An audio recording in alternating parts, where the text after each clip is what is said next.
যতই শুনবেন ততই মনে হবে যেন আরো শুনি আরো শুনি আরো শুনি। নিতাই গৌর হরি হরি হরি বল হরি বল হরি বল। আগের চরণে আমার কোটি কোটি প্রণাম বাবা, হরি হরি বল। তবে চলুন আমার রাধা গোবিন্দ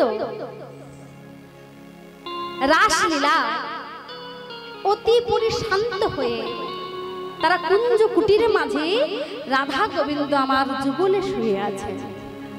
তাহা দেখে সখীদের মনে খুব আনন্দ। যেমন আমরা এসেছি এখানে খুব আনন্দ, তেমনি তাদের মনে আরো আনন্দ। সে যে আনন্দ, সে আনন্দের কথা এক সখী আরেক সখীকে বলছে, এই সখী জানিস আমার মনে হয় যেন রাধা গোবিন্দ সারা জনম যতদিন আমরা থাকবো ততদিন যেন রাধা গোবিন্দ এমন যুগলে থাকে। কি মা? এক সখী আরেক সখীকে বলছে।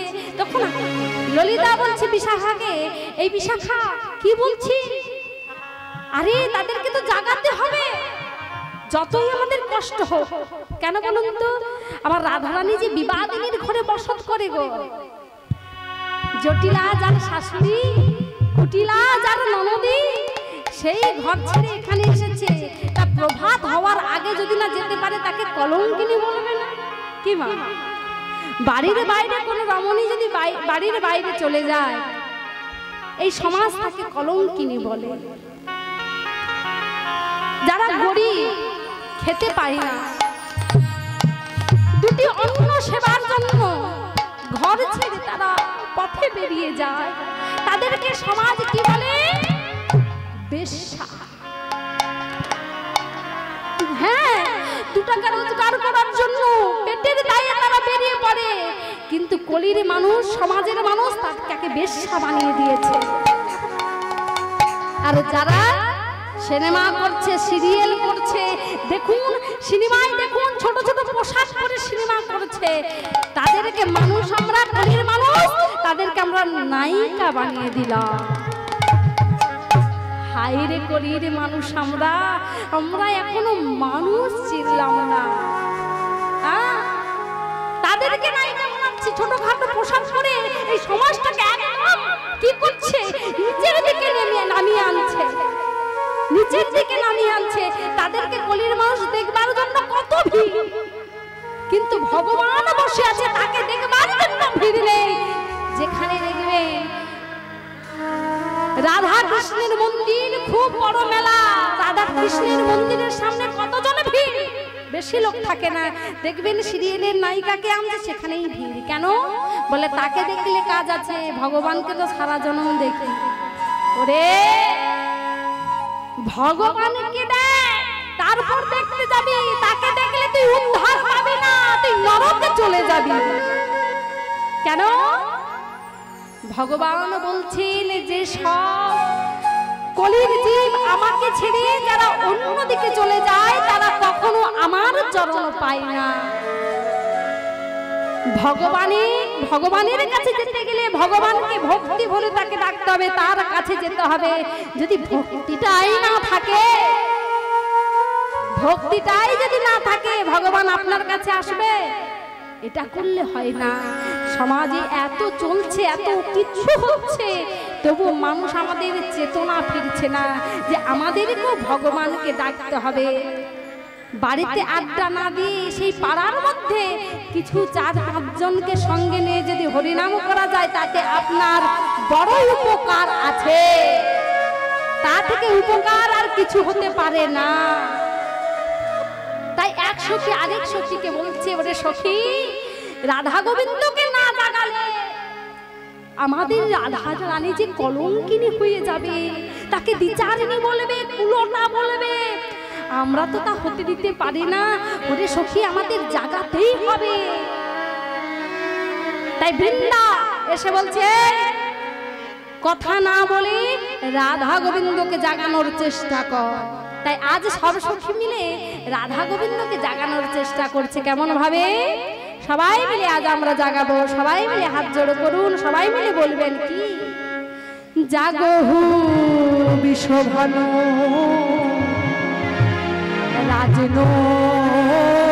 রাজনন্দিনী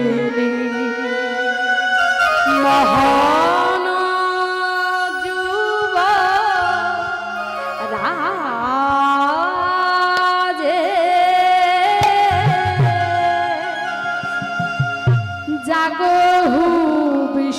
ভানু রাজনন্দিনী মোহন যুবরাজে মোহন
সখীকে বলছে এই সখী কি হলো?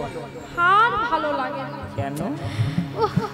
এই রাত্রিটা কেন যে এত তাড়াতাড়ি উদয় হলো না, কেন চলে গেল আমার ভালোই লাগছে না। ভালো লাগছে না? এই বেটা, ওই বেটার জন্য আজ আমরা এত তাড়াতাড়ি আমাদের জীবন ভাঙতে হচ্ছে। কাকে দোষ দিচ্ছে? কাকে? ওই বেটা অরুণকে। অরুণ মানে সূর্য, তাকে দোষ দিচ্ছে কে? সখী মানে তুই এত তাড়াতাড়ি উদয় হলি বলে তাই আমাদের এত তাড়াতাড়ি যুগল ভেঙে দিতে হচ্ছে। ছি, তোর মনে কি একটু করুণা নেই, একটু লজ্জা করে না? আরে আরেকটু দেরি করে তো বেরোতে পারতিস, এত তাড়াতাড়ি উদয় হলি কেন? দোষ দিচ্ছে, অরুণকে দোষ দিচ্ছে। আর কি বলছে এই শোন, আহাই অকরুণ পুন বালয় অরুণ উদিত মোদিতা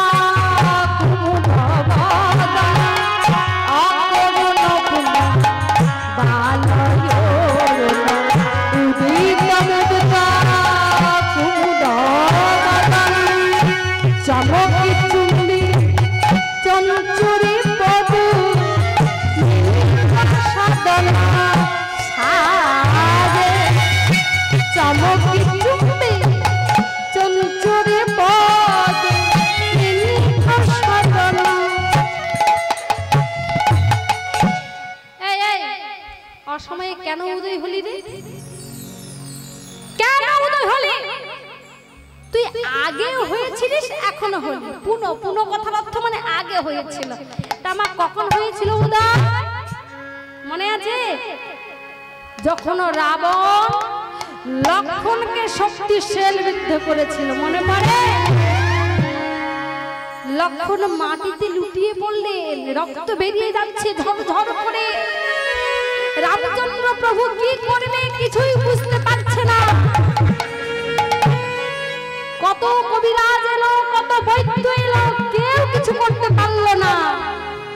শেষে সুসেন নামে এক বৈদ্য, সে এসে বলেছিল, তোমার ভাইকে যদি বাঁচাতে যাও তবে তোমায় একটি কাজ করতে হবে।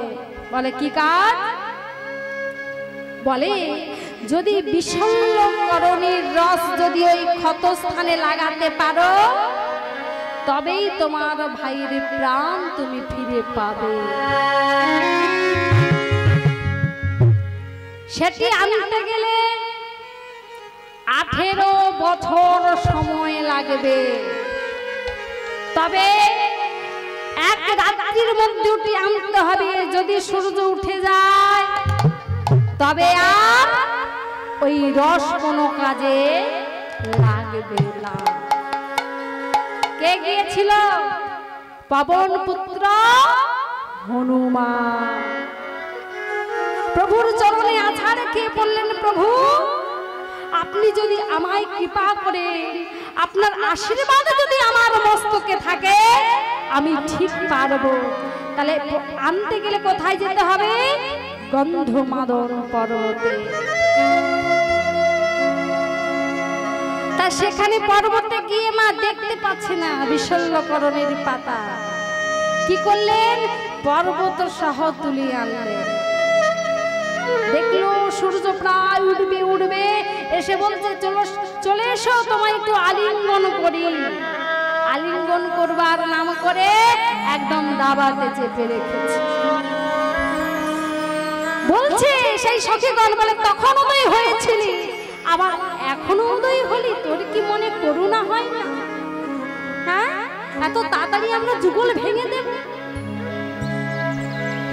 এই কথা বলছে। আরেক সখী অপর সখীকে বলছে, কি করব বল? হ্যাঁ, কি জানে সজনী রজনী থর ঘুঘু ঘন ঘন ঘোষিত ঘোর গত যামিনী জিত দামিনী কামিনী কুলোলাজে কামিনী কুলোলাজে। এত রাত্রিটা এত ছোট হলো কেন রে? সখীরা বলছে, বলা বলি করছে, বলে রাত্রি এত ছোট হলো কেন? এবার রাত্রির দোষ দিচ্ছে। বলে রাত্রি যদি আরেকটুক্ষণ থাকতো তবে আমরা যুগল দেখতে পারতাম। কি মা, রাত্রি কখনো ছোট বড় হয়? হ্যাঁ, বলে সুখের রজনী তাড়াতাড়ি বহিয়ে যায়, দুঃখের রজনী তাড়াতাড়ি পোহাতে চাই না। বলে সুখটা কেমন? বলে কোনো বাড়িতে যদি বিয়ে বাড়ির অনুষ্ঠান চলে মা, সেখানেও দেখবেন আনন্দ করতে করতে কখন যে রাত্রিটা চলে যায় আমরা বুঝতেও পারি না। তখন মনে হয় আরেকটুক্ষণ যদি রাত্রিটা থাকতো। কি মা? আর কারো বাড়িতে যদি সদ্য কোনো ব্যক্তি যদি মারা যায় সন্ধ্যায় যদি কোনো ব্যক্তি মারা যায়, সবাই দেখতে এসেছে, মনে বলা বলি করছে, আরে রাত্রিটা এত বড় হলো কেন রে, যেন রাত্রিটা যেতেই চাইছে না। কি মা? দুঃখের রজনী পোহাতে চাই না, সুখের রজনী তাড়াতাড়ি পহিয়ে যায়। তাই সখীরা বলছে, এই সখী কি করব, তবে আমরা কি করব বলতে পারিস? যেই না প্রভাত হয়েছে মা, এবার ডাকাডাকি শুরু করেছে। কে ডাকছে? কে জানো? আহা ফুকারত হত শোক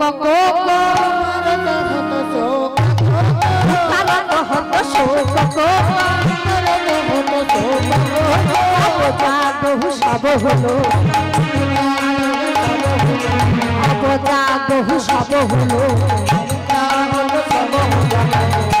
বলছে ফুকারত হত শোক, মানে পাখিগণ সবাই উঠে পড়েছে। কে কে উঠেছে গো? ময়ূর, ময়ূরী, কপত, কপতি, যত রকমের পাখি সবাই কি করে মা? প্রভাতকালে ডাকে না? ডাকে তো? পাখির আগে ডাকে না কিচির মিচির করে? যখন ডাকাডাকি করছে,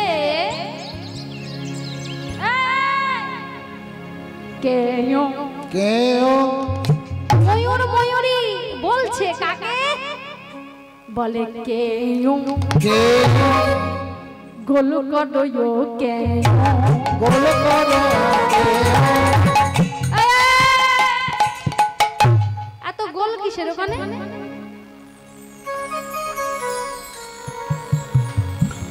ও মাইরা,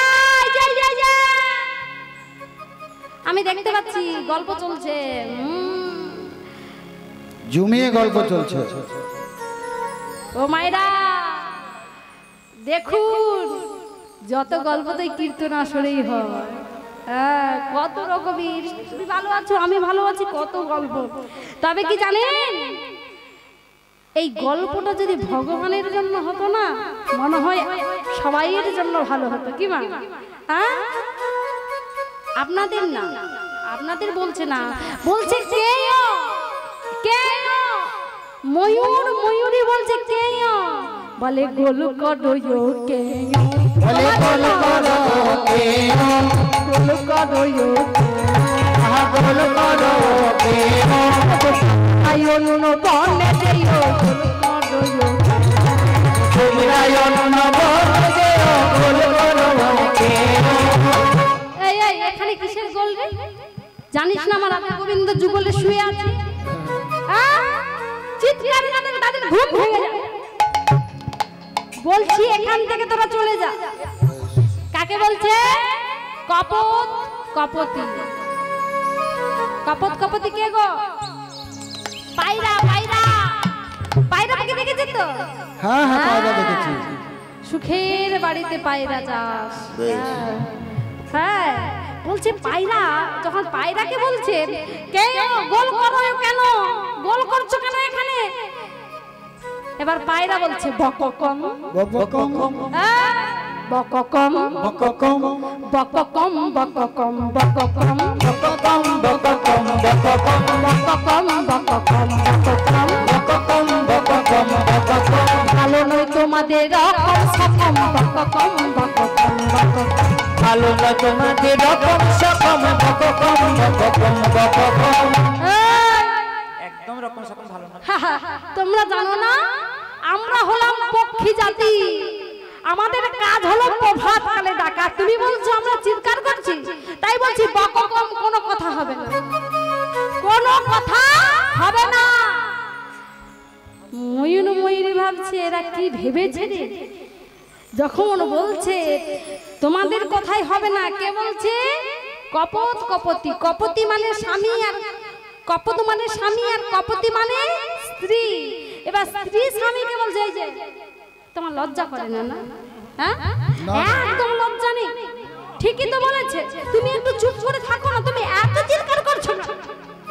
ওই চিৎকারটা আমি মেচি না করে তুমি একবার হরি কথা কও। কি বলবে? হরি কথা কও। একবার সবাই মিলে বলবো তো? হ্যাঁ একবার কৃষ্ণ কৃষ্ণ গাও রে পাখি ময়না ময়না একবার কৃষ্ণ কৃষ্ণ গাও রে পাখি ময়না আমার মন পাখিটা ধরেছে বাইনা আমার